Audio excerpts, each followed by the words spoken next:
Good evening everyone. पिछले episode में मैं कैपेसिटी नेटवर्क पे एक क्वेश्चन करा रहा था। बहुत अच्छे अच्छे क्वेश्चन मैंने कराए।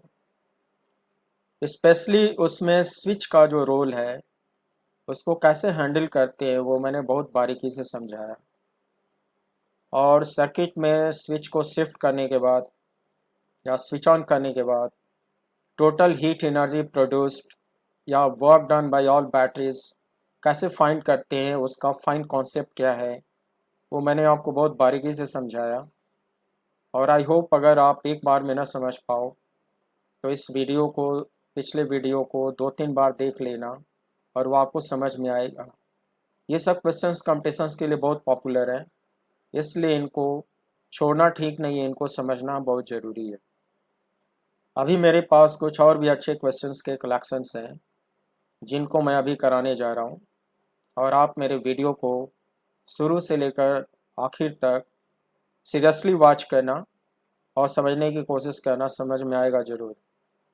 और समझ में आ जाए तो इस वीडियो को आप अपने फ्रेंड सर्कल में शेयर कर सकती हो, या जो आपके टीचर हैं जो आपको पढ़ाते होंगे, पर्सनल ट्यूशन पढ़ाते होंगे, या आपके फ्रेंड सर्कल में या सीनियर्स में कोई टीचर बनना चाहते हैं, तो इन सारे वीडियो को अच्छे से देखकर आप एक अच्छे टीचर भी बन सकते हो या दूसरे लोग भी बन सकते हैं, ऐसा मैं सोचता हूँ। ऐसा मैं इसलिए दावे इशाद कर सकता हूँ क्योंकि मैं 30 इयर्स टीचिंग में दिए हैं और अपनी ओर से बहुत अच्छे अच्छे कॉन्सेप्ट डेवलप किए हैं जिसको मैं अपनी बुक के माध्यम से रिप्रेजेंट कर रहा हूँ और आपको फ़ायदा पहुँचाने की कोशिश कर रहा हूँ। इसलिए मैं कह सकता हूँ कि आप मेरी बुक्स को पढ़ के, मेरे वीडियो को देखकर आप एक अच्छे, बहुत अच्छे कॉम्पिटिशन्स लेवल के टीचर भी बन सकते हो या दूसरे लोग भी बन सकते हैं। तो अगर आपको पसंद आए तो आप इसे शेयर ज़रूर करें, सो दैट सोसाइटी में बहुतों का भला हो। सो प्यारे बच्चों, देखिए फिर मैं और भी क्वेश्चंस आपको कराने जा रहा हूँ। आप देखिए, in the below circuit find the equivalent capacitance between points A and B. बच्चों, इस डायग्राम में एक कैपेसिटिव नेटवर्क है और इसमें दो टर्मिनल हैं, टर्मिनल ए और टर्मिनल बी। इन दोनों के बीच में आपसे पूछा है इक्विवेलेंट कैपेसिटेंस। प्यारे बच्चों, जब भी आपको ऐसा क्वेश्चन पूछा जाए, आप उसको आसानी से समझने के लिए सबसे पहले ए और बी के बीच में एक हाइपोथेटिकल बैटरी कनेक्ट कर दिया करो। उससे सीरीज और पैरेलल समझना इजी होता है, सिमेट्री देख पाना भी आसान हो जाता है। तो पहले मैं क्या करूँगा, बिटवीन ए एंड बी एक हाइपोथेटिकल बैटरी कनेक्ट करने जा रहा हूँ। देखिए please, between A and B मैंने एक हाइपोथेटिकल बैटरी कनेक्ट कर डाली। अब मैं इसमें क्या है कि आपको सिमेट्री ढूंढ के दिखाता हूँ और चार्ज का सर्कुलेशन समझाता हूँ। अब और ध्यान से देखो, जो बैटरी आपने कनेक्ट करी है तो ये अपने पॉजिटिव टर्मिनल से पॉजिटिव चार्ज पुश करेगी और वो positive charge capital Q junction A पे पहुंचेगा। और किरचॉफ लॉ को सेटिस्फाई करने के लिए वो पॉजिटिव चार्ज कैपिटल क्यू को बी से बाहर निकलना भी होगा। अब बी से वो total positive charge capital Q निकलेगा, बैटरी के रास्ते से सर्कुलेट हो जाएगा। किरचॉफ फर्स्ट लॉ को सेटिस्फाई करने के लिए junction to junction same charge का होना ज़रूरी है। तो कैपिटल क्यू तो मैंने समझा दिया। अब ज़रा देखो कि इसमें सिमेट्री है कि नहीं। मैं सिमेट्री देखना क्यों चाहता हूँ, इनफैक्ट ये कनेक्टेड है, पॉइंट टू कनेक्टेड है। जब कनेक्टेड है बच्चों तो ये सी और सी सीरीज में नहीं हो सकते, अभी नहीं हो सकते क्योंकि यहाँ पे यूजफुल डाइवर्जन है। Due to same reason two C and C parallel में नहीं हो सकते। क्यों नहीं हो सकते, माना कि इनकी left plate common point A से कनेक्टेड है, इसकी भी left plate common point A से कनेक्टेड है, मगर इसकी right plate common point O से कनेक्टेड है। प्यारे बच्चों, मगर इसकी right plate directly point O से कनेक्टेड नहीं है। फिर से देखो, डायरेक्टली पॉइंट ओ से कनेक्टेड नहीं है, उसके रास्ते में ये सी लगा हुआ है। इसलिए ये दोनों पैरेलल में नहीं हो सकते। ये तीनों पैरेलल में नहीं हो सकते, ये दोनों सीरीज में नहीं हो सकते, यूजफुल डाइवर्जन। ये दोनों सीरीज में नहीं हो सकते, यूजफुल डाइवर्जन। ये दोनों सीरीज में नहीं हो सकते, यूजफुल डाइवर्जन। प्यारे बच्चों, जब कोई दो सीरीज में नहीं है, कोई भी दो पैरेलल में नहीं है, ये डायग्राम रिड्यूस कैसे होगा और ये क्वेश्चन सॉल्व कैसे होगा? अब मेरे पास बचा है सिमेट्री ढूंढना। कभी कभी सिमेट्री मिलता है, कभी नहीं मिलता है। अगर सिमेट्री मिल गया तो क्वेश्चन आसान हो जाएगा। कैसे होगा? अब मैं समझाता हूँ। सिमेट्री ऐसे मिलेगा, अगर हम लोग डायगोनली एक प्लेन मिरर ऐसे रख दें, डायगोनली प्लेन मिरर ऐसे रख दें, तो 2C का मिरर इमेज 2C होगा और इस C का मिरर इमेज C होगा, एज इट। और इस C का मिरर इमेज ये C होगा। बच्चों, आप सोचते होंगे कि आप ऐसे प्लेन मिरर रखोगे, इसका ये इमेज कैसे हो गया? मिरर तो टेढ़ा है। तो उसमें करते क्या है ना, ये फ्लेक्सिबल वायर, इसको थोड़ा खींच के इधर ले आते हैं, इसको थोड़ा खींच के उधर ले जाते हैं, और ये जो पोर्शन है उसको परपेंडिकुलर बना लेते हैं, तो समझ में आना शुरू हो जाता है। फिलहाल 2C का डायगोनल इमेज 2C और इस वाले C का डायगोनल इमेज ये C, इज इट। और उसी तरह से ये C का इमेज C और C का इमेज C, ऐसे माना जा सकता है। तो पिछले एपिसोड से मैंने कॉन्सेप्ट पढ़ाया कि जो इमेजेस होते हैं उसमें सेम चार्ज बहता है। तो माना कि इस वाले में x चार्ज फ्लो किया और 2C का इमेज 2C, तो इसमें भी x फ्लो करेगा। बच्चों, डायरेक्शन कैसे समझोगे?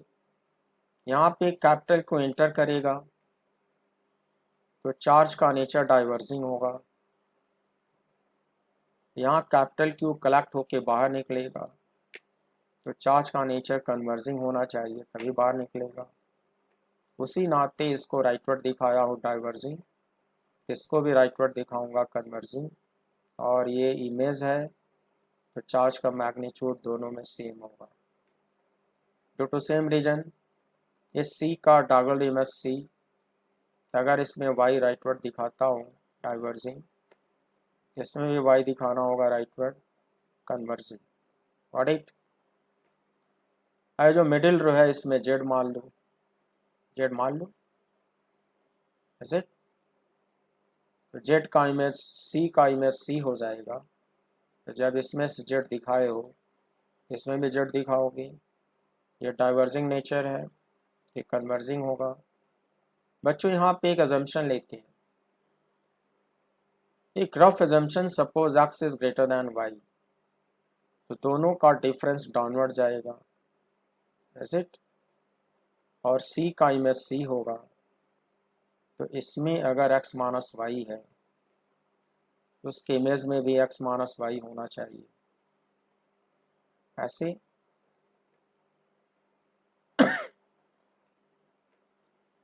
बच्चों, चार्ज सर्कुलेशन दिखाने का एडवांटेज क्या हुआ? एडवांटेज ये हुआ कि ये जो जंक्शन है पॉइंट ओ, ये इस तरह से बिहेव कर रहा है कि मैं इसको डिसजॉइंट कर सकता हूँ, इसको मैं डिसजॉइंट कर सकता हूँ। इसको स्ट्रेट जाने देता हूँ और इस वायर को ब्रेक करके फ्लाईओवर बना देता हूँ। वैसा करने से जेड सर्कुलेशन पे कोई इफेक्ट नहीं आएगा, एक्स माइनस वाई सर्कुलेशन पे कोई इफेक्ट नहीं आएगा। इसको ब्रेक करता हूँ, इसको स्ट्रेट रखता हूँ ग्राउंड लेवल पे और इसको ऊपर से गुजारता हूँ फ्लाईओवर बना के। तो फ्लाईओवर बना दूंगा तो जेड सीधा चला जाएगा फ्लाईओवर से और ये ग्राउंड लेवल से एक्स माइनस वाई गुजर जाएगा। फिर अगले स्टेप में ये जो मेरा फ्लेक्सिबल वायर है, इसको मैं जो फ्लाईओवर बनाया हूँ अपने हाथों से पकड़ के खींच कर उसको नीचे से लगा सकता हूँ, बिटन एंड बी। मैं इस जंक्शन को ब्रेक करने जा रहा हूँ, देखो क्या होगा।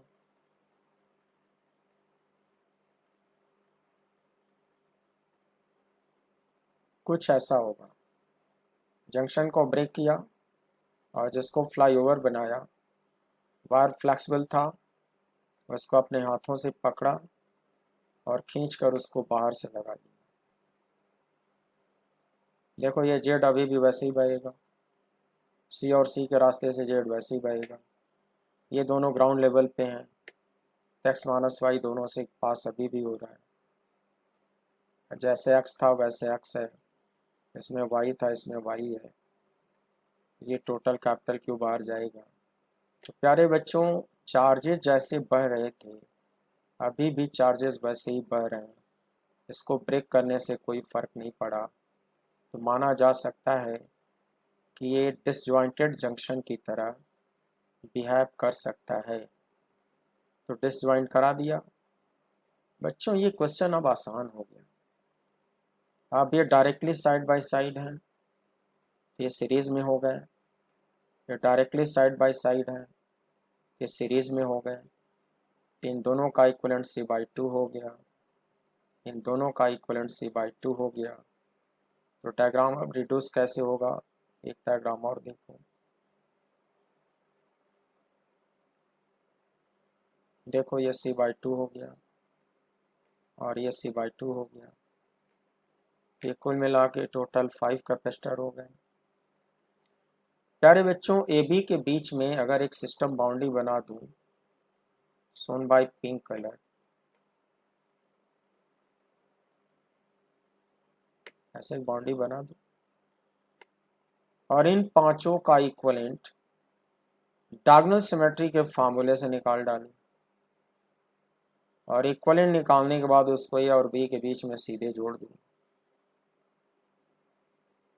तो जो भी इक्वलेंट आएगा इन पांचों का बिटवीन ए एंड बी, वो C/2 के साथ पैरेलल में माना जाएगा। माना कि इन पांचों का इक्वलेंट C डैश है, C डैश। देखो 2C का डायगोनल इमेज 2C, C का डायगोनल इमेज C और ये मिडल में। तो डायगोनल सिमेट्री का मैं फार्मूला पढ़ा चुका हूँ। उस फार्मूले से इन पांचों का इक्वलेंट निकाल के बिटवीन ए एंड बी लगाने जा रहा हूँ।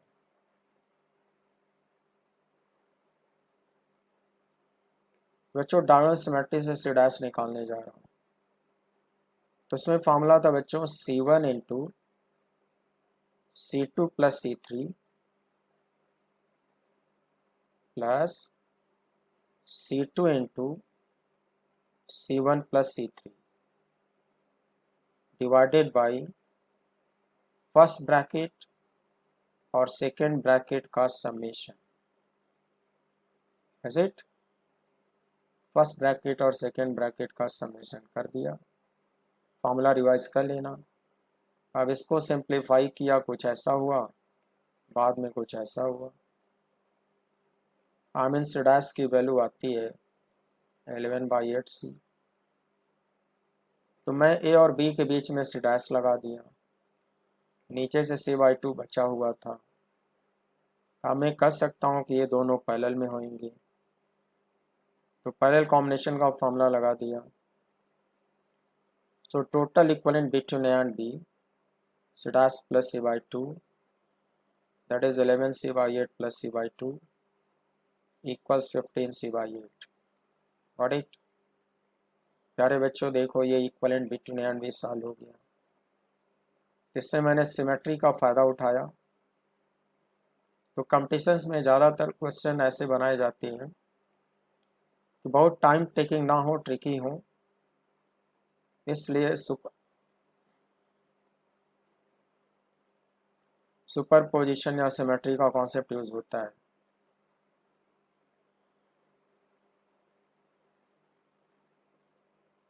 वन मोर क्वेश्चन देखो। For the network shown below, find out the equivalent capacitance between A and B। प्यारे बच्चों, मैंने अभी आपको सिखाया था कि for the sake of convenience between A and B एक हाइपोथेटिकल बैटरी हमेशा कनेक्ट कर लेनी चाहिए। क्वेश्चन आसान हो जाता है। मान लो कि मैं नीचे से एक बैटरी ऐसे लगा लिया, वैसे लगा कर दिखाया नहीं हूँ, तुम लगा लेना, क्योंकि ये क्वेश्चन थोड़ा इजी है। लेकिन मान के चलो कि यहाँ पे एक बैटरी जुड़ी हुई है, इमेजिन कर लो। प्यारे बच्चों, इस डायग्राम में मैंने क्या किया है कि पिंक कलर से बाउंड्री बनाई और कुछ पॉइंट को अल्फ़ाबेटिकली डिनोट किया है, like this is M, this one is S, then R, then N. मैं एक और डायग्राम बनाऊंगा जिसमें ये सिखाऊंगा कि ये जो 5 कैपेसिटर्स हैं, ये व्हीटस्टोन्स ब्रिज बना रहे हैं और वो भी बैलेंस ब्रिज बना रहे हैं।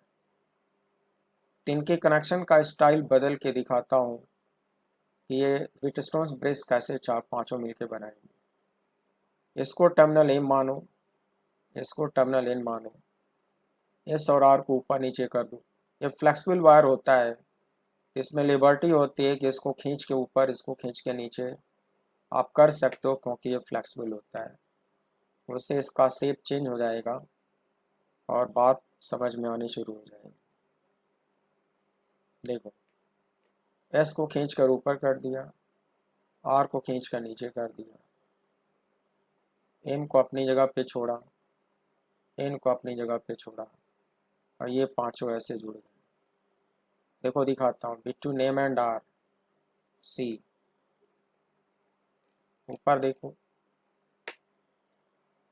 बिटवीन एम एंड आर, ऊपर के रास्ते से चलो, see, got it.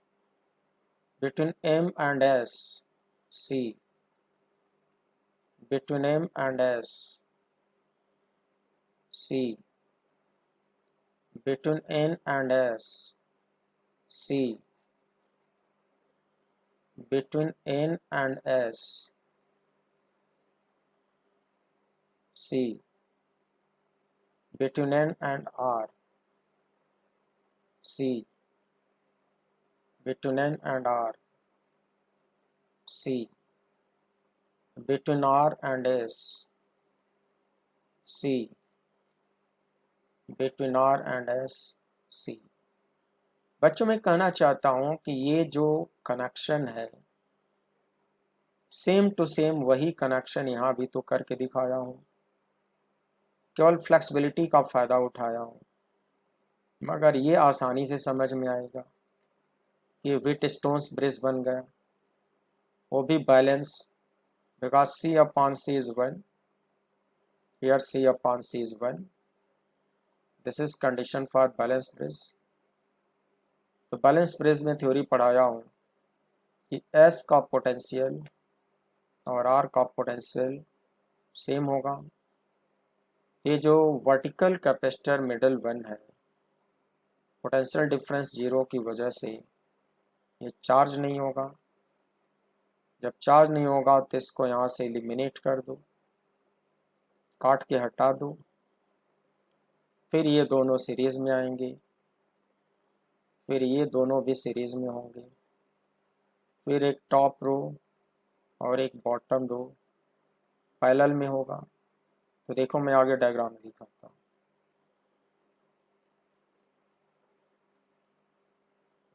C and C in series,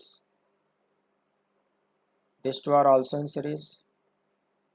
इन दोनों का इक्विवेलेंट C/2, इन दोनों का इक्विवेलेंट C/2, फिर top row C/2, bottom row C/2, so they are in parallel. इन दोनों का इक्विवेलेंट C होगा। एम और एन के बीच में डायरेक्टली एक C लगा दूंगा, इन चारों को हटा दूंगा और डायरेक्टली एक C लगा सकता हूँ। देखो, ऐसे डायरेक्ट समझ लो, अगर बीच में एक C लगा दूँ तो वो 6C और 4C के साथ सीरीज होगा। तो सीरीज का फॉर्मूला लगा के final equivalent between A and B निकालो, like this, 1/CAB equals 1/6C plus 1/CMN।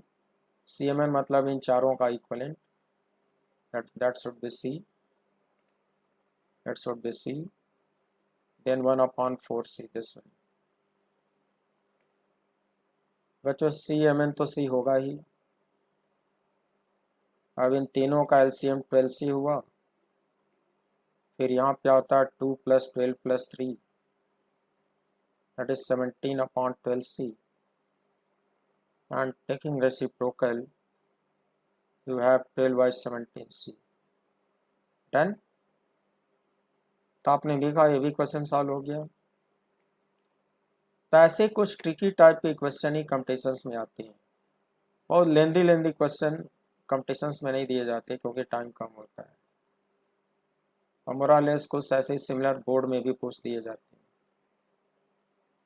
One more question, find the equivalent capacitance between A and B. Between A and B. प्यारे बच्चों, for the sake of convenience फिर से एक hypothetical battery between A and B लगा लेना, फिर सोचना शुरू करना। तो देखो ये क्वेश्चन कैसे सॉल्व होगा। जब भी किसी क्वेश्चन में डायरेक्ट कॉपर वायर दिखता है बच्चों, जिसको हम लोग कहते हैं शॉर्ट सर्किटेड, आई मीन ये पॉइंट और ये पॉइंट शॉर्ट सर्किट कराए गए। उसकी वजह ये होती है कि चार्जिंग के दौरान इसमें करंट तो बहती है। जब आप बैटरी लगा के चार्ज करोगे, ट्रांजिएंट स्टेट में इसमें करंट तो बहती है, स्टेडी स्टेट में फिलहाल यहाँ करंट नहीं होगी। तो आप ट्रांजिएंट की ही बात कर लो, माना कि करंट बह रही है, मगर कॉपर एक गुड कंडक्टर माना गया है, तो इस छोटे से कॉपर वायर का रेजिस्टेंस नेग्लिजिबल होगा। इन दो पॉइंट के बीच में पोटेंशियल डिफरेंस I/R फार्मूले से नेग्लिजिबल होगा। I तो लार्ज हो सकती है मगर R नेग्लिजिबल होगा, तो IR की वैल्यू नेग्लिजिबल मानी जाएगी, पोटेंशियल डिफरेंस नेग्लिजिबल माना जाएगा, और कहा जाएगा कि ये दोनों पॉइंट ऑलमोस्ट सेम पोटेंशियल पे हैं। तो बच्चों, जब भी क्वेश्चन में शॉर्ट सर्किट दिखता है, इस पॉइंट का और इस पॉइंट का पोटेंशियल ऑलमोस्ट सेम माना जाएगा, और जब पोटेंशियल सेम होएगा तो जो अल्फ़ाबेट यहाँ डिनोट करोगे वही अल्फ़ाबेट यहाँ डिनोट कर दो। आई मीन अलग अलग होने के बावजूद भी ये दोनों सेम पॉइंट की तरफ बिहेव करते हैं क्योंकि इनका पोटेंशियल ऑलमोस्ट सेम होता है। ड्यू टू सेम रीजन ये भी शॉर्ट सर्किटेड है, IR की value negligible, potential difference negligible, इन दोनों को सेम पोटेंशियल पे माना जा सकता है, सेम अल्फ़ाबेट से डिनोट किया जा सकता है, आई मीन इसको भी एन और इसको भी एन। उसके बाद ये तो पहले से भी लिखा है, पहले से लिखा है। अब मैं इस डायग्राम को चेंज करने जा रहा हूँ। इस डायग्राम को दूसरी तरह से कैसे प्रेजेंट किया जाएगा देखो। मैं कह सकता हूँ कि between 2 points M and N we have 2C connected, we have 8C connected, we have 6C connected। I mean इन दोनों के बीच में ये तीनों पैरेलल में माने जा सकते हैं क्योंकि ये तीनों दो ही पॉइंट के बीच में जुड़े हैं। ऊपर डायग्राम से देखो, M और N के बीच में 2C जुड़ा है, M और N के बीच में 8C जुड़ा है, M और N के बीच में 6C जुड़ा है। तो ये तीनों कहा जाता है कि M और N के बीच में ही जुड़े हैं। इस डायग्राम को चेंज कर दिया जाता है और एक इक्विवेलेंट सर्किट कुछ ऐसा बनाया जाता है। अब पता चल जाता है कि ये तीनों पैरेलल में हैं। 3 का इक्विवेलेंट आएगा 16C। ये तीनों हटा दिए जाएंगे, M और N के बीच में 16C लगा दिया जाएगा और left side C, right side 4C, अब ये तीनों सीरीज में आ जाएंगे। Got it?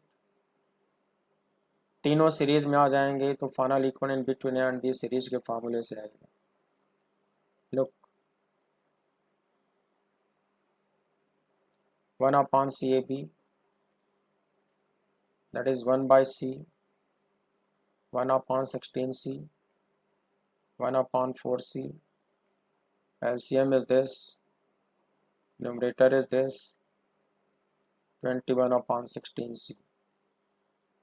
Taking reciprocal, you have 16C/21. Done. तो प्यारे बच्चों, आपने रियलाइज़ किया कि मैंने आपको इस वॉल्यूम 1 में बहुत अच्छे अच्छे कॉन्सेप्ट सिखाए। जैसा कि आपको पता है कि इस वॉल्यूम 1 जो बुक है मेरी, वॉल्यूम 1, इसको मैं किस किस कंपटीशन के स्टैंडर्ड को मेंटेन किया हूँ, ये टाइटल में लिखा हुआ है। ये 10+2 लेवल को मेंटेन करती है ये बुक। जेई मेन का लेवल मेंटेन करती है बुक। नीट यूजी का लेवल मेंटेन करती है ये बुक। 60 सब्जेक्ट टेस्ट जो ऑल ओवर वर्ल्ड में होता है फॉरेन यूनिवर्सिटीज़ में एडमिशन के लिए, उसके लेवल को मेंटेन करती है बुक। 60 सब्जेक्ट टेस्ट के बच्चों जो न्यूमेरिकल्स होते हैं वो जेई एडवांस की तरह टफ नहीं होते, बहुत ज़्यादा डेरिवेशन बेस्ड, कैलकुलस और वेक्टर बेस्ड नहीं होते। कॉन्सेप्चुअल ज़रूर होते हैं, एप्लीकेशन का कॉन्सेप्ट क्लियर होना चाहिए, लेकिन बहुत लेंदी नहीं होते। जैसे जेई एडवांस में कुछ तो डेरिवेशनल क्वेश्चन लेंदी आती है। ये जो मेरी बुक है वॉल्यूम 1, इसको वो बच्चे पढ़ें जो 10+2 वाले हैं, या जो सिर्फ जेई मेन प्रिपेयर करना चाहते हैं, जेई एडवांस नहीं, जो सिर्फ नीट यूजी प्रिपेयर करना चाहते हैं या सर्ट सब्जेक्ट टेस्ट प्रिपेयर करना चाहते हैं, वही लोग पढ़ें। वॉल्यूम 2 को मैंने हाई लेवल बनाया है। जितने बिग डेरिवेशंस हैं, बिग क्वेश्चंस हैं जेई एडवांस लेवल के, ओलंपियाड लेवल के, एनटीएससी लेवल के, एज इट, उस तरह के बिग क्वेश्चंस हमने वॉल्यूम 2 में डाले हैं। डेरिवेशनल क्वेश्चन बड़े बड़े डाले हैं। तो अब मैं अगले एपिसोड से वॉल्यूम 2 में पढ़ाने जा रहा हूँ। वॉल्यूम 2 में ये सारी पढ़ाई हुई चीज़ें मैं रिपीट नहीं करूँगा, जितना वॉल्यूम 1 में पढ़ा दिया इसमें से कुछ भी रिपीट नहीं होगा। लेकिन जितने डेरिवेशंस मैंने छोड़ रखे वॉल्यूम 1 में, बड़े बड़े डेरिवेशन, वो सारे बिग डेरिवेशन में वॉल्यूम 2 में पढ़ाऊँगा। सिर्फ डेरिवेशन ही पढ़ाऊँगा और कुछ जेई एडवांस के बड़े बड़े क्वेश्चंस कराऊँगा। तो कुछ लेक्चर्स में अब अपनी बुक के वॉल्यूम 2 पे लेने जा रहा हूँ अगले एपिसोड से। मैं दिखाना चाहता हूँ कि बच्चों, मैंने आपको सारे कॉन्सेप्ट वॉल्यूम 1 के पूरे करा दिए। अब ट्राई आउट सप्लीमेंट मेरी बुक में बचा है। प्रैक्टिस के लिए कुछ आर्काइव है जो आप खुद से करोगे। डाउट होगा तो व्हाट्सएप करके मुझसे क्वेश्चन पूछ लेना। इसका आर्काइव का फर्स्ट पार्ट है प्लैनेट, इसका लेवल है 10+2 लेवल आर्काइव। बच्चों, इसमें 10 ईयर्स बोर्ड का क्वेश्चन है। ये सारे क्वेश्चन बोर्ड के क्वेश्चन हैं, 10 साल के। इसका जो न्यूमेरिकल पार्ट है मैंने सॉल्व किया है और आंसर निकाल के यहाँ लिख दिया है, सो दैट आप ट्राई करो तो आपको दिक्कत ना हो। और थ्योरेटिकल पार्ट का तो पूरा अंदर मैंने थ्योरी बना के ऊपर दे ही रखी है, ऊपर थ्योरी दे रखी है, डेरिवेशन दे रखा है, वहाँ से रिवीजन करके खुद से लिख लेना। न्यूमेरिकल मैंने फ़िलहाल सॉल्व किया है। मैं थोड़ा ट्रेलर दिखा रहा हूँ कि इस आर्काइव में क्या क्या है। आप देखो क्वेश्चन नंबर 1, देखो ये न्यूमेरिकल है, ये मैंने खुद सॉल्व किया है और आंसर तुम्हारे लिए बना दिया है। और बहुत एक्यूरेट आंसर है, कोई मिस्टेक नहीं है। बाजार में से कि अनसॉल्व पेपर खरीदोगे तो उनके आंसर में बड़े मिस्टेक होते हैं।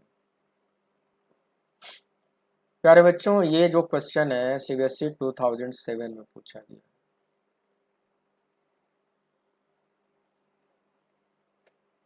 सीबीएसई 2007 ये भी न्यूमेरिकल है, आंसर देखो दिया हूँ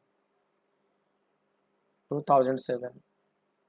थ्योरेटिकल है, ये पूरी थ्योरी और डेरिवेशन ऊपर दिया हुआ है। कुछ बिग डेरिवेशन बचे हैं उसको वॉल्यूम 2 में कवर करा दूंगा, और कुछ जो स्मॉल डेरिवेशन है वो इस बुक में दे रखा हूँ, वहाँ से रिवाइज कर लेना। 2007 सीबीएसई थ्योरेटिकल, 2007 थ्योरेटिकल, 2007 थ्योरेटिकल,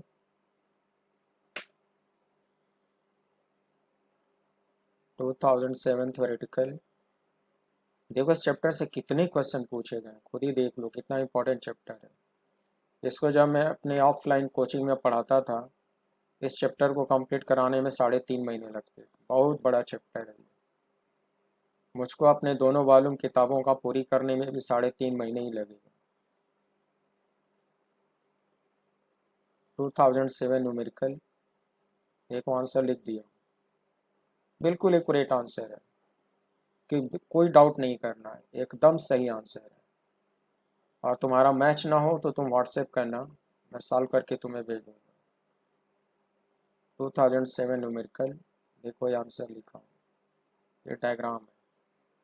तुम जरा सोचो कि कलरफुल डायग्राम से चीज़ों को समझाना कितना आसान होता है, कितना अच्छा होता है। इसीलिए मैं अपनी बुक को रंगीन बनाया, लेकिन बड़ा महंगा हो गया है। ब्लैक एंड वाइट की तुलना में ये 3 गुना ज़्यादा इसका प्रिंटिंग कॉस्ट है बच्चों, इसलिए महंगी है। और अगर तुम अफोर्ड ना कर सको प्रिंट बुक, तो ई बुक मेरी सस्ती है, उसको सब्सक्राइब कर लो अमेज़ॉन पे। सब्सक्राइब करना अमेज़ॉन किंडल पीजी है, 169, 169 रुपये महीने का देना होता है, 169 रुपये महीने का।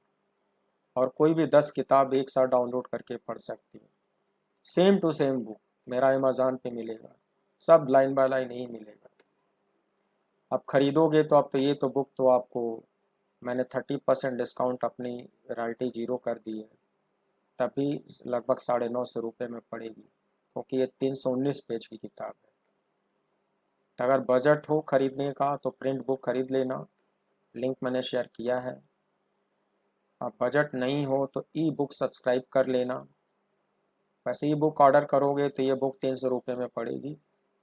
और पढ़ने का शौक़ है, ढेर सारी किताबें, तो सब्सक्राइब कर लोगे तो 169 रुपये महीने का देना होगा अमेज़ॉन को, और कोई भी 10 किताब एक साथ पढ़ सकते हो।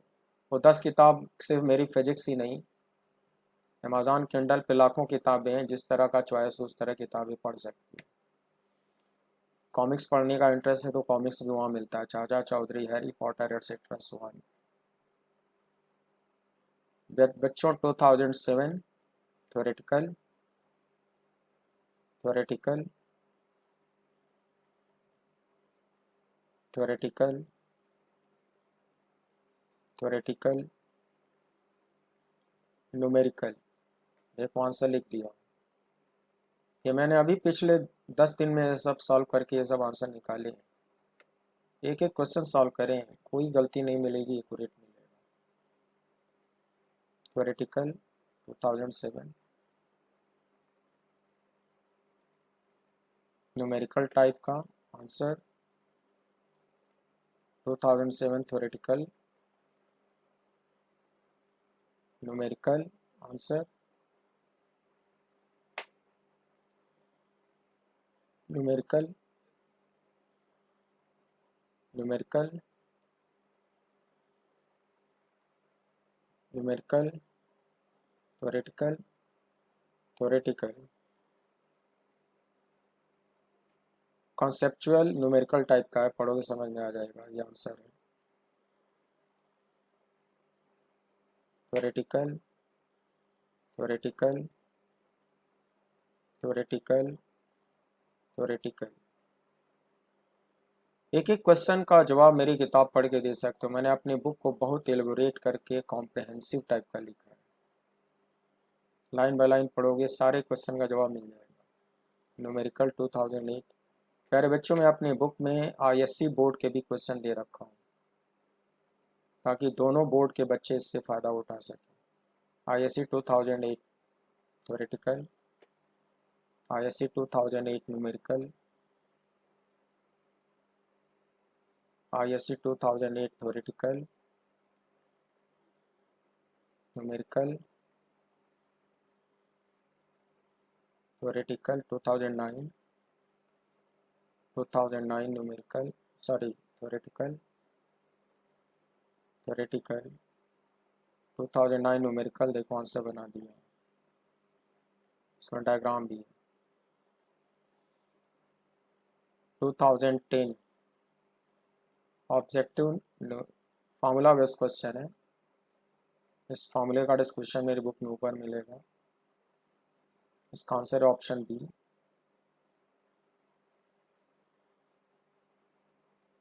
कॉन्सेप्चुअल न्यूमेरिकल टाइप का है, 2010। 2010 numerical numerical 2010 numerical 2010 theoretical CBSE 2010 derivational question. Derivation सिखा चुका हूँ ऊपर, आंसर लिख दिया हूँ। ये भी न्यूमेरिकल माना जाएगा, कंपटीशन टाइप का है। 2010 न्यूमेरिकल 2010 आईएससी ऑब्जेक्टिव, आंसर लिख दिया हूँ option C.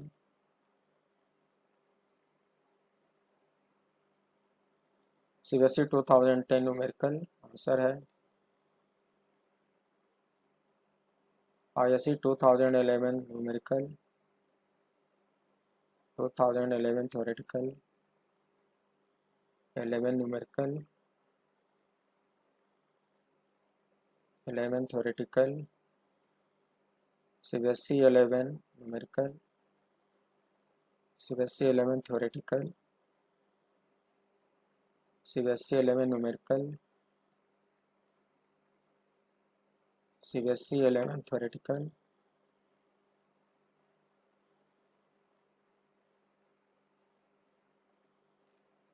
CBSE 11 theoretical.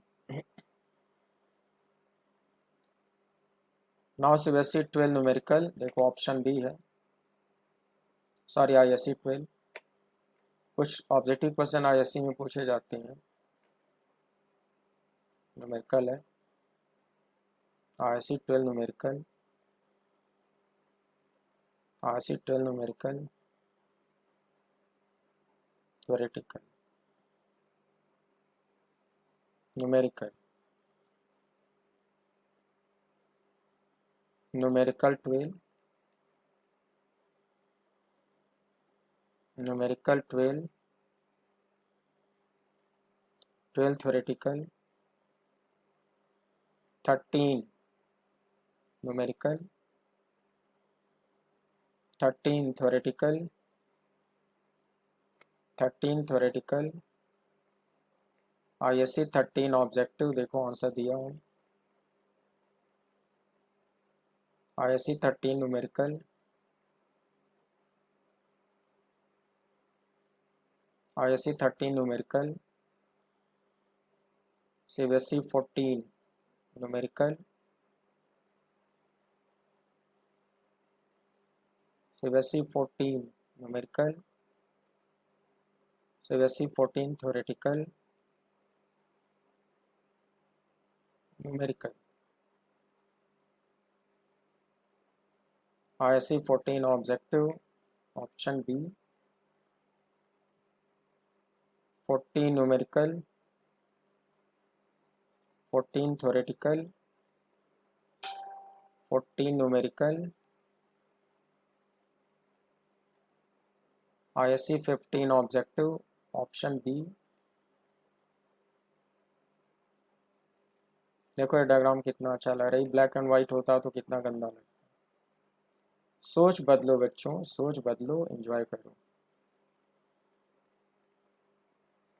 ISC 15 theoretical 15 numerical 15 numerical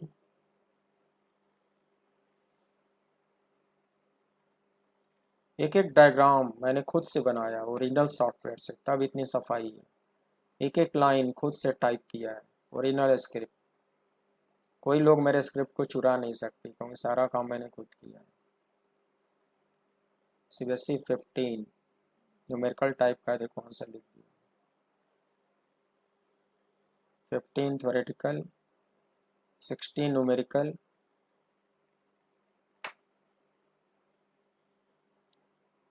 16 numerical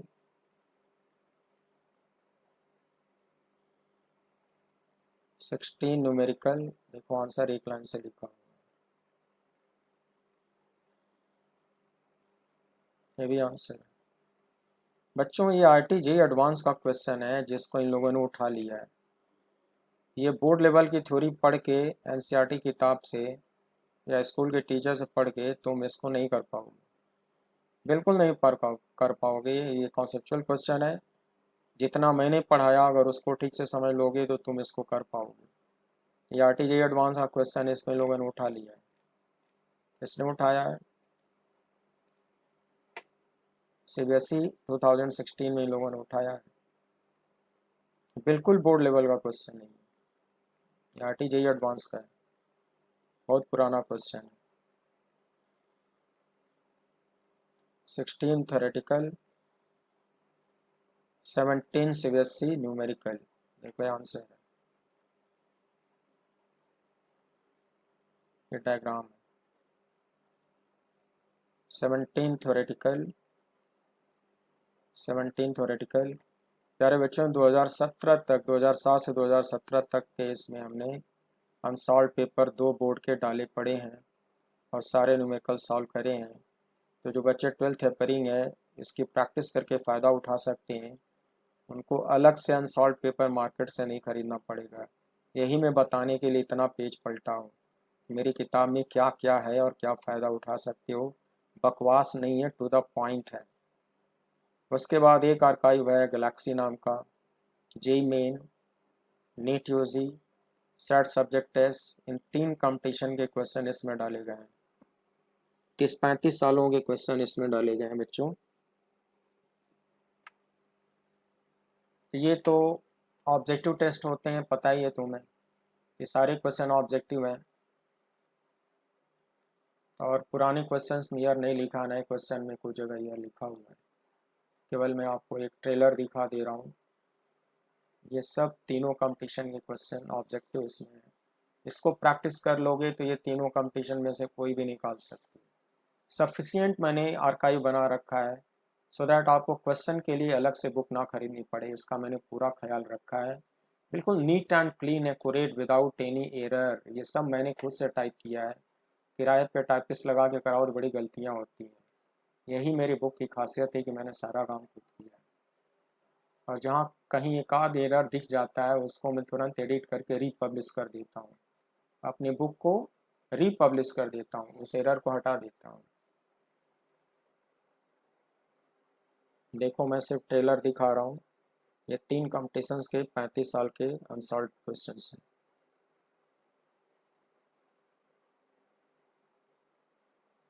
देखते जाओ, देखते जाओ कि मेरे बुक में कितना मटेरियल है।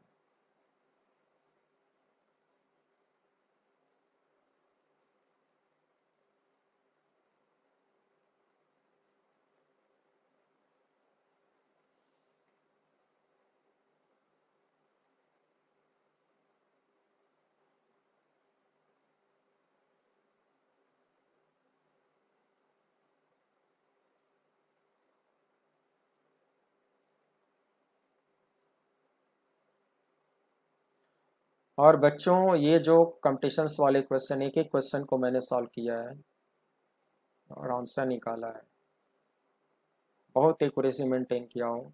इसमें कोई कोई क्वेश्चन कभी कभी किसी ईयर में ऐसे दिए गए हैं जिसमें से चारों में चारों ऑप्शन गलत हैं। ऐसा होता है कॉम्पिटिशन्स में, हर साल 3-4 क्वेश्चन गलत होते हैं, तो उसका आंसर फिर नल लिखा होगा, जो मैं आंसर का की दिया हूँ उसमें नल लिखा मिल जाएगा। चारों ऑप्शन गलत होते हैं तो नल लिख दिया हूँ, और अगर सही है तो उसका सही आंसर आपको मिल जाएगा। देखते जाओ, नीट एंड क्लीन।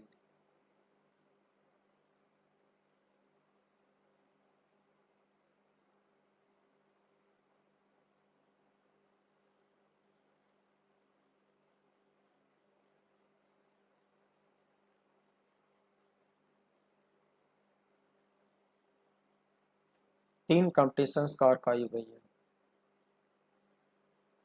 और जितने कॉन्सेप्ट हमने पढ़ा रखे हैं उसको बहुत थारोली रिवाइज करोगे या बीच बीच में रिवीजन कर करके ये सारे क्वेश्चन करोगे, ये सारे क्वेश्चन लग जाएंगे, कोई क्वेश्चन मिस नहीं होगा।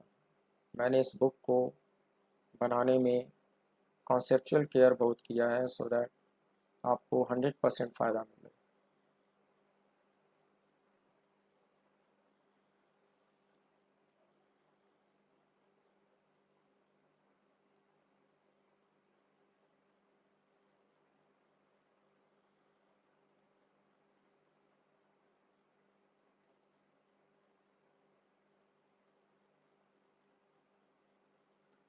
इसके बाद में नेक्स्ट एपिसोड से आपको वॉल्यूम टू भी काफ़ी प्रोग्रेस में है। उसमें जो बड़े बड़े डेरिवेशन है मैं उसको क्रिएट कर रहा हूँ, कंपोजिंग कर रहा हूँ, टाइप कर रहा हूँ। तो वही जो बिग डेरिवेशंस हमने इस बुक में छोड़ रखे हैं, सिर्फ वही डेरिवेशन मैं अपने वॉल्यूम टू में कवर कराऊँगा। तो कुछ एपिसोड उसके भी आपको पढ़ाऊँगा सो दैट जो बच्चे नेशनल लेवल के टफ कंपटीशन प्रिपेयर कर रहे हैं, आई मीन ओलम्पियाड हो गया, NTSC हो गया, KVPY हो गया, JEE एडवांस हो गया, जो बच्चे उन सारे कंपटीशंस में लगे हैं वो सिर्फ वॉल्यूम टू ही मंगाएं या वॉल्यूम टू पढ़ें, क्योंकि वॉल्यूम टू में ये सारी चीज़ें मिलेंगी और 40% एक्स्ट्रा चीज़ मिलेगा। वॉल्यूम वन की हर चीज़ मिलेगी उसमें और 40% एक्स्ट्रा मटेरियल मिलेगा। तो किसी बच्चे को दोनों वॉल्यूम लेने की ज़रूरत नहीं है। जो हल्का कंपटीशन देना चाहता हो खाली वॉल्यूम वन पढ़े, जो टफ कंपटीशन फाइट कर रहा है वो खाली वॉल्यूम टू पढ़े। दोनों खरीदने का कोई मतलब नहीं। मैं उसी पॉइंट ऑफ व्यू से ये किताबें बनाया हूँ। और अगर आपको एक अच्छा टीचर बनना है बाय द वे मेरी किताबें पढ़ के, तब तो आप वॉल्यूम वन वॉल्यूम टू दोनों खरीदो, सारी चीज़ें पढ़ो, 100% डेरिवेशन पे कमांड करो और एक अच्छे टीचर आप बन सकते हो। बच्चों, इस तरह से मैंने इतने सारे कंपटीशंस के क्वेश्चन इसमें डाल रखे हैं। बहुत एक्यूरेसी के साथ कंपोजिंग हुआ है। मिस्टेक नहीं मिलेगा या रेयर मिलेगा, कहीं 40-50 पेज पलटोगे तो कहीं थोड़ा सा एक आध मिस्टेक मिलेगा। वैसे मैं कंटिन्यूसली वॉच करता हूँ, एक हल्का प्लस माइनस का भी मिस्टेक मिलता है तो मैं उसको रेक्टिफाई करके रीपब्लिश कर देता हूँ। इसको मैं केयर कर रहा हूँ।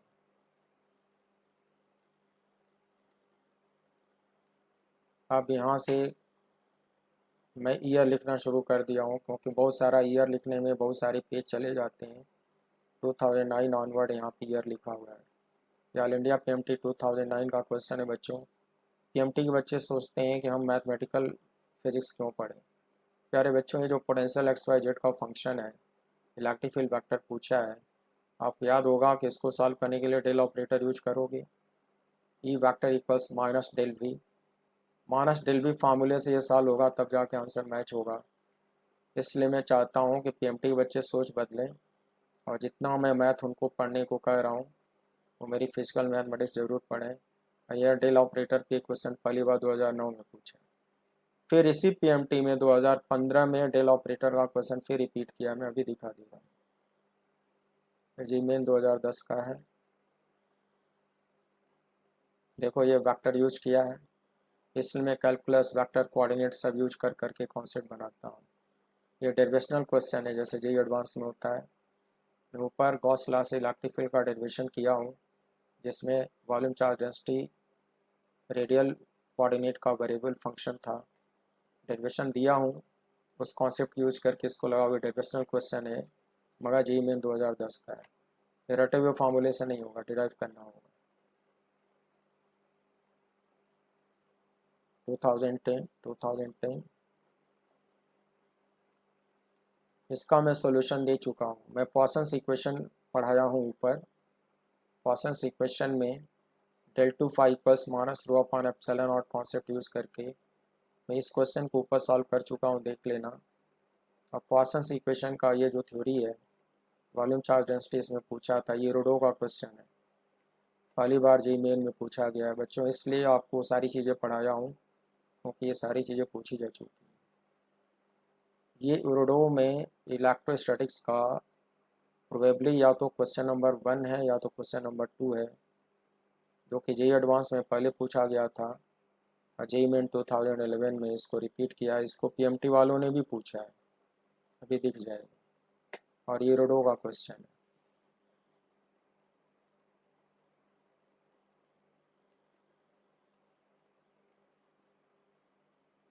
देखो ये पोटेंशियल सिंगल वेरिएबल पे डिपेंड कर रहा है। इलेक्ट्रिक फील्ड पूछा है, इसकी थ्योरी पढ़ा चुका हूँ, देखो ऑल इंडिया पीएमटी में आया है। यहाँ डेल ऑपरेटर यूज नहीं करते, सिर्फ ही minus D V by D X लिखते हैं। Electric field equals minus D V by D X फार्मूले से इसको सॉल्व करते हैं और पॉजिटिव नेगेटिव के हिसाब से आंसर बनाते हैं। हमने सारे कॉन्सेप्ट कवर कर, ऊपर हमने ढेरों ग्राफ पढ़ा रखे हैं। अब ग्राफ कौन कैसा दिखता है ये तो मैं फिजिकल मैथमेटिक्स में थ्योरी पढ़ा चुका हूँ और एनालिसिस वॉल्यूम 2 में कराऊंगा। जितने ग्राफ इस बुक में बनाए गए हैं उन ग्राफ की जो एनालिसिस होगी मैं वॉल्यूम 2 में कराने वाला हूँ। फिलहाल ग्राफ बने हुए ग्राफ तो इसमें इस बुक में दिखाए गए हैं, वहाँ से रिवाइज करोगे तो आंसर दे सकती हो।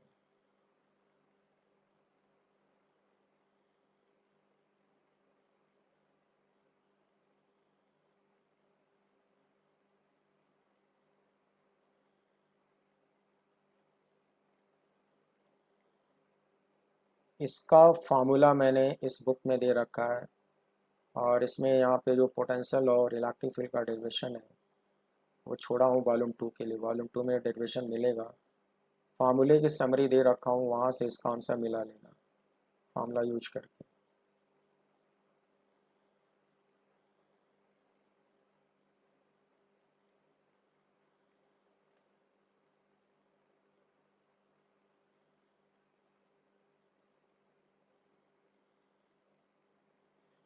देखो प्यारे बच्चों,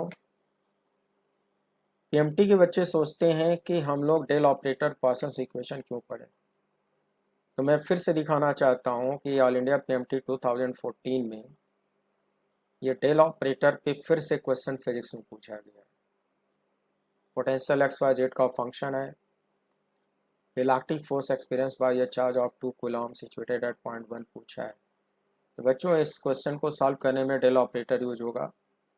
minus del V formula use करके पहले इलेक्ट्रिक फील्ड वेक्टर डिराइव करोगे, फिर उसमें X Y Z coordinate put करोगे तो इलेक्ट्रिक फील्ड वेक्टर आ जाएगा और इलेक्ट्रिक फील्ड वेक्टर को चार्ज Q2 से मल्टीप्लाई करोगे, क्यू ई फार्मूला लगाओगे तो फोर्स आएगा। फोर्स होता है ना क्यू इंटू ई, तो क्यू इंटू ई फार्मूले से फोर्स आएगा और वो वेक्टर में आएगा आई कैप जे कैप के कैप में, फिर उसका मैग्नीट्यूड निकालोगे तो आंसर मैच होगा। देखो डेल ऑपरेटर वाला क्वेश्चन पीएमटी में 2 बार आया कि नहीं, वही 5 ही साल में आया। 2009 में पूछा था, फिर 2014 में रिपीट किया है।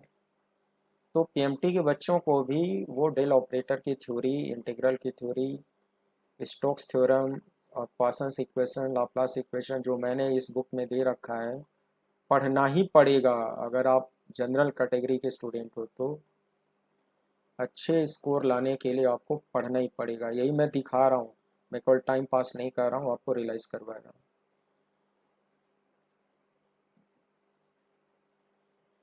देखो ऑल इंडिया पीएमटी में ये ग्राफिकल क्वेश्चन, ग्राफ कैसे बनते हैं ये सब आपको सीखना ही पड़ेगा, आप छोड़ नहीं सकते।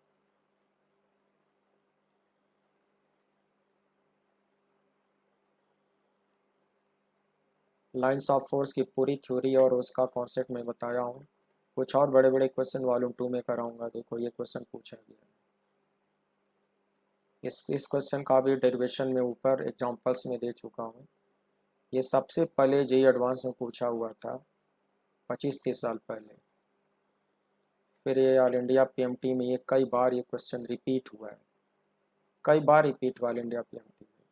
ये डेरिवेशन बेस्ड क्वेश्चन है, मैं डेरिवेशन न्यूमेरिकल में दिया हूँ, वहाँ से पढ़ लोगे आंसर मैच हो जाएगा। अब ये सर्किटल क्वेश्चन है जो किरचॉफ लॉ से होते हैं, ये तो मैंने ढेरों आपको करा दिए, किरचॉफ लॉ से कर लो। डेरिवेशन करने के बाद उसके वेरिएबल फंक्शन का ग्राफ बना लो। ग्राफ के लिए आपको फिजिकल मैथमेटिक्स मैंने पूरे डिटेल में ग्राफिकल कॉन्सेप्ट पढ़ाए, वहाँ से रिवाइज करो। सीखना ही पड़ेगा, छोड़ नहीं सकते, तो सब सीखना पड़ेगा।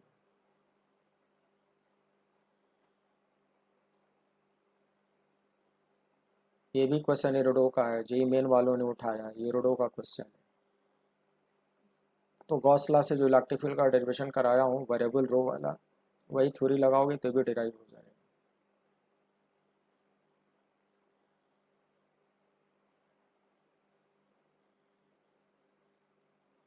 ये देखो स्पीड ऑफ अप्रोच वाला ऊपर क्वेश्चन दिखाया था, जेईई मेन में पूछा था। तो बोला यूरोडो का या तो पहला क्वेश्चन है या दूसरा है, प्रोबेबली दूसरा है ये यूरोडो का। ये जेईई मेन में ऊपर दिखाया हूँ इसको। बोला था कि पीएमटी में रिपीट हुआ है, देखो ये 2016 में रिपीट हुआ है। स्पीड ऑफ अप्रोच यूरोडो का क्वेश्चन है। मतलब नीट यानी कि पीएमटी में भी यूरोडो के क्वेश्चन पूछे जाते हैं, इसलिए ये आसान नहीं है। इसको आप टफ मानो और जिस लेवल से मैं पढ़ा रहा हूँ उस लेवल से पढ़ना सीखो। बहुत हल्का पढ़ के आप ये सारे कंपटीशन नहीं निकाल पाओगे, यूरोडो का क्वेश्चन है। ये सर्किटल नेटवर्क पे है, किरचॉफ लॉ से ये सॉल्व होगा।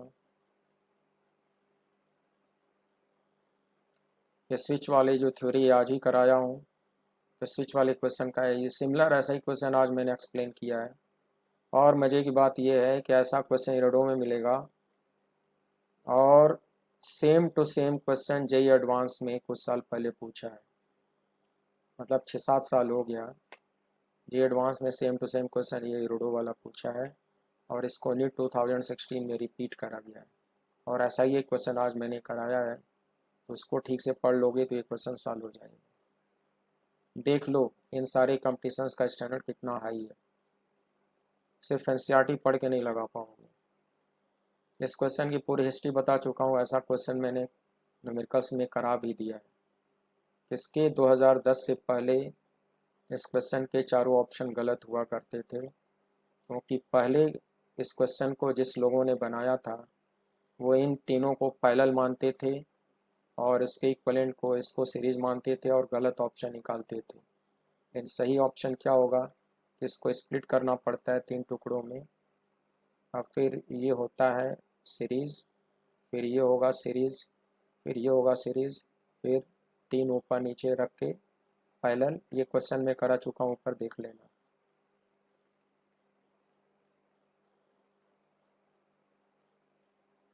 देखो ये वेक्टर बेस्ड कॉन्सेप्ट ये क्वेश्चन बनाया गया है, इसलिए मैं अपने क्वेश्चन में बार बार वेक्टर और कैलकुलस यूज करता हूँ, सो दैट आपको प्रैक्टिस हो जाए, आपको डर ना लगे। हमने मेंटेन करने की कोशिश करी है। ये ज्योमेट्री बेस्ड क्वेश्चन है।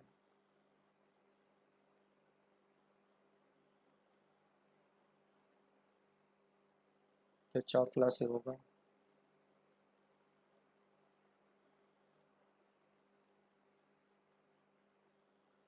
कंसेंट्रिक स्फेरिकल सेल्स पे मैंने आपको 3-4 क्वेश्चन कराए हैं न्यूमेरिकल्स में। उतना कॉन्सेप्ट उन न्यूमेरिकल्स को बहुत ठीक से 2-3 बार रिवाइज कर लोगे तो ऐसे क्वेश्चन लग जाएंगे। उसी कॉन्सेप्ट पे ये क्वेश्चन बनाया गया। 3-3 स्क्वायर इसमें भी है, मेटालिक है, कंसेंट्रिक है। ऐसे हमने ढेरों क्वेश्चन करा रखे हैं, ठीक से पढ़ लेना है, लग जाएगा। देखो 2018 का है और ऐसा क्वेश्चन नीट में भी पूछा हुआ है, जी एडवांस में भी पूछा हुआ है। तीनों कंपटीशन में ऐसे क्वेश्चन पूछे हुए।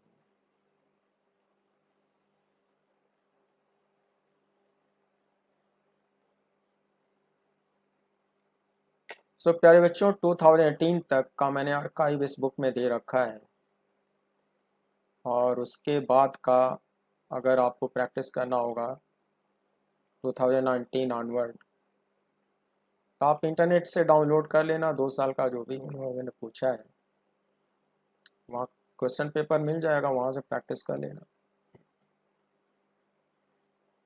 ये कितने क्वेश्चन हुए आर्काइव में? 174 तीनों कॉम्पिटिशन्स। ये 174 के आंसर के यहाँ दे रखा हूँ। देखो कोई डाउट होगा आप व्हाट्सएप करोगे, मैं उसको सॉल्व करके आपको 2 दिन में रिप्लाई दे दूँगा, इतना मैं आपको प्रॉमिस करता हूँ। तो प्यारे बच्चों ये 319 पेज की बुक है। देखो 319, ज़रा सोचो तुम्हारी टेक्स्ट बुक 300-400 पेज की होती है, ये अकेला चैप्टर 319 पेज का है। तो प्राइस तो ज़्यादा चुकानी पड़ेगी ना, प्रिंटिंग कॉस्ट तो ज़्यादा आएगा। तो इस तरह से मैंने अपनी बुक का वॉल्यूम 1 कंप्लीट करा दिया है और इस बुक में क्या क्या कंटेंट है थोड़ा मैं आपको डिटेल में दिखा दिया हूँ, सो दैट आपको कोई डाउट ना रहे, कोई शक ना रहे। आपको प्रैक्टिस करने के लिए सफिशिएंट आर्काइव है और ये कंप्लीट बुक है, आप इसे फ़ायदा उठाइए। और अगले एपिसोड्स में वॉल्यूम 2 के जो डेरिवेशंस हैं बड़े बड़े वो कराने जा रहा हूँ। और प्यारे बच्चों, अब आज टाइम ज़्यादा हो रहा है, इतनी देर तक पेशेंस के साथ मेरे साथ बने रहने के लिए thank you very much and wish you good night, see you again.